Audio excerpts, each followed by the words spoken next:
Hey, what's going on, everybody? My name is Alex Dixon. I'm a senior sociology major here at Ball State University. I work at the Welcome Center, and me, as well as my colleagues, are going to give you a little tour of campus today. Hey y'all, my name is Allie. I'm a senior psychology major. I also work at the Welcome Center, and I'm super excited to show you around campus today. First off, Lucina Hall, home to the Office of Admissions, Office of Financial Aid and Scholarship, our Career Center and Counseling Center. This is a one-stop shop for a lot of needs on campus. This building was originally a residence hall, and it's named after the Ball brothers' sister, Lucina. You can schedule a one-on-one appointment with anybody in the Office of Admissions or Financial Aid if you're interested, which I would highly recommend if you're a prospective student. Also in here in the Career Center, you can get connected with over 5,000 on-campus jobs. You can come work for our office and be a tour guide, as well as internships and other full-time job opportunities after you graduate. And then the Counseling Center, you can have free counseling sessions. They also have a really fun relaxation room in there. If you're having a stressful week, go hop in there. This fine statue behind me, her name is Beneficence. Now she is sort of the symbol and the icon here at Ball State. Her right arm's reaching out, sort of a come with me gesture for the community. Her left hand has that treasure chest, and in that treasure chest is the wealth, knowledge, and experience that you can get here at Ball State University. And those wings, well, she may look like an angel, but those wings actually represent the idea of being able to take flight, taking that education, that knowledge and experience from Ball State to the greater outside world. Between you and me, there are some myths and rumors that surround beneficence. The first one, those 5 pillars that are behind her, those represent the 5 founding Ball brothers of Ball State. Now, on top of those pillars, look like there's some urns. And the myth is the ashes of the Ball brothers are in those urns. It's a little morbid for me, so here's another myth.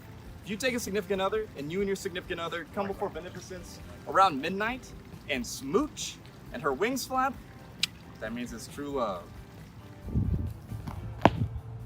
The quad.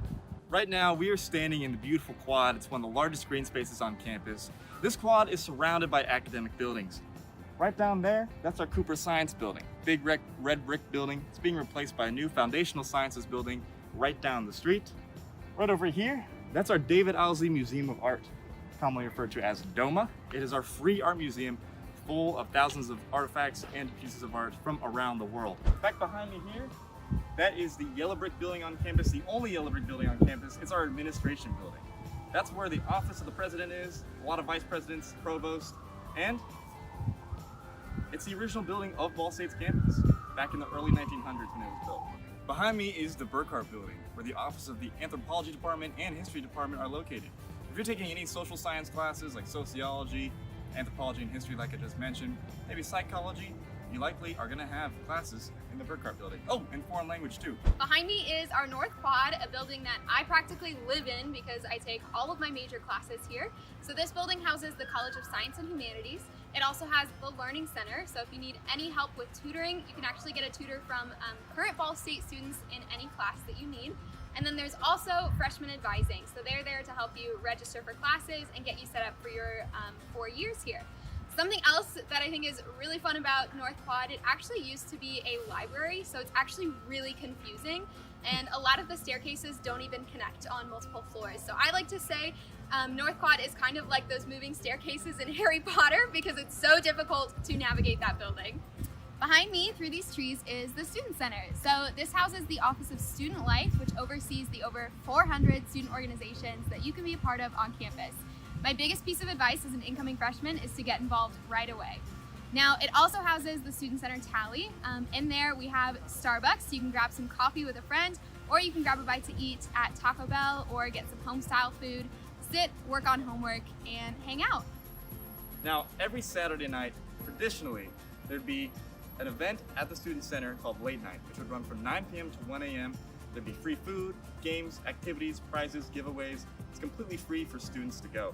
And it's a lot of fun. Welcome to the Scramble Light. This is the busiest spot on campus. Here, all 4 sides of traffic stop. You'll hear chirping and a 30-second countdown. You can cross any which way you like. We have a lot of organizations that will stand here, hand out flyers, hand you cookies, give you coffee, all sorts of stuff. Let's go. Welcome to the Teachers College. This is the tallest building on campus, so you cannot miss it. Fun fact, before Ball State was Ball State University, we were actually a teachers college, so this is something we are nationally recognized for. Hi, behind me now is Emmons Auditorium, the professional performance venue of Ball State University. Now, traditionally, we would host a wide range of different professional performances here, from traveling Broadway shows to different musical performances. Heck, long ago we even had Macklemore and Ryan Lewis here, and Jesse McCartney, if you can remember him. But I like to go to the Sound of Music and things like that. Back behind me here is Sursa Performance Hall. Now, on contrary to Emmons, which is a professional performance venue, Sursa is actually used by students in the music department. So if you're in a symphony, band, or orchestra in a student group, you're likely going to be performing at Sursa. Behind me, this White House is our Ball Honors House, home to the Honors College. I myself am an honors student, and I've loved being a part of the Honors College throughout my 4 years here. So the honors classes are very unique compared to normal classes that I've taken. They're very heavily discussion-based, and they go deep into topics in philosophy, the humanities, history, all sorts of things that I wouldn't have had the experience to learn about had I not been a part of the Honors College. It's a really unique opportunity, and I would highly recommend it if you're interested. Wow, isn't that pretty? That's our brand new health professions building. If you're studying something in here related to the medical field, likely you're gonna have a class or at least a lab in that building. Wow, that's a big pile of dirt back there, but eventually it'll be a green space with an outdoor amphitheater. Behind me, right in the heart of campus, we're building our brand new Multicultural Center. This is home to our Big Four, the 4 multicultural organizations on campus. Here we've got our University Theater, where our students will put on various shows throughout the year. Don't worry, you don't have to be a theater major to audition. All majors are welcome. Behind me over here is Bruce Hall. That's Bruce Light juice for you guys. Now, you can have a different class in there, such as your comm classes, financial aid, but every Friday they host a free movie called Friday Night Filmworks for movies that are out of theaters but not yet to Netflix or Hulu.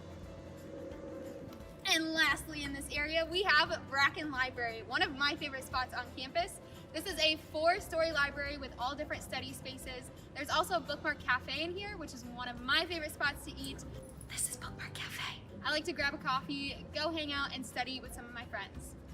Now, to college comes a lot of study groups. Let's say you need to meet your study group at Bracken Library, where we are right now. Behind me is Forrest Idol, which she's commonly referred to as the Naked Lady. I'm sure you can see why.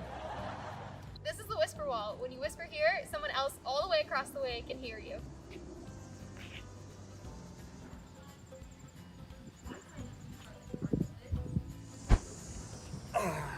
What's going on, guys?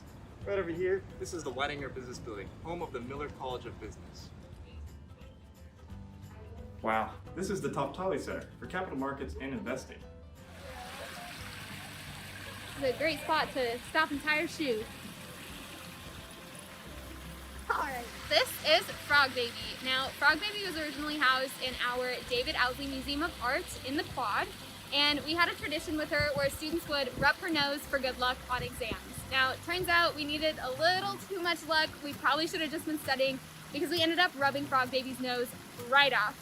So we sent her away. She's gotten a nose job since, and now she's relocated to this fountain.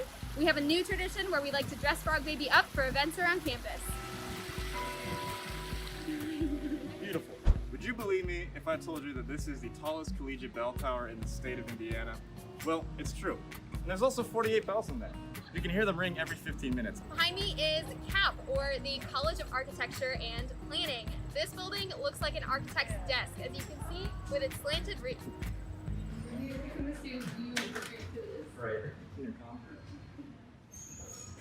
Wow, the rec center, huh?